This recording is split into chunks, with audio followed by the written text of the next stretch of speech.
అటువంటి పరమాత్మానందగిరి స్వామివారికి శిష్యులమైనందుకు మన అందరం కూడా ఎంతో గర్వించదగ్గ విషయం.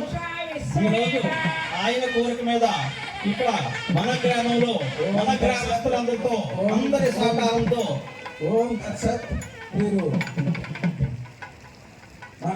మనకి భీమంలో ఒక ఆశ్రమం ఉంది, విద్యానందగిరి స్వామి ఆశ్రమం అని కట్టి 10 సంవత్సరాల పైన ఉంటుంది.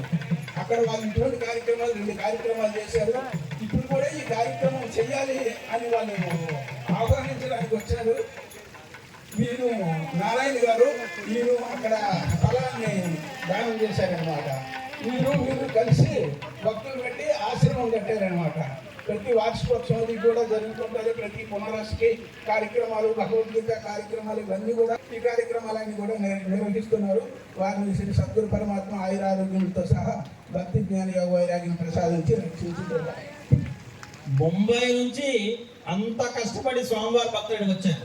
అలాగే మన గ్రామం నుంచి మన చుట్టుపక్కల గ్రామాలకు కూడా భక్తులు ఇంకా ఎక్కువగా రావాలి. రేపు ఒక్కరోజే సభ ఉంది కాబట్టి ఈ మహాత్ములందరినీ మనకు చూసే అదృష్టాన్ని మన స్వామివారు మనకు కలిగించారు. కాబట్టి భక్తులందరూ కూడా విరివిగా తరలి వచ్చి ఆ యొక్క మహాత్ములు చెప్పేటటువంటి మంచి మాటల్ని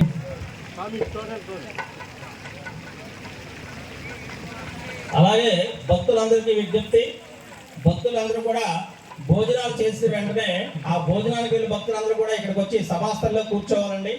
మనకి మన పక్కనే ఉన్నటువంటి గుడిలో విజ్ఞాన విహార్ నుంచి మనకి విద్యార్థులు వచ్చారు. వారి యొక్క భరతనాట్యం ఇప్పుడు మన వేదిక మీద ప్రదర్శిస్తారు. కాబట్టి ప్రతి ఒక్కరు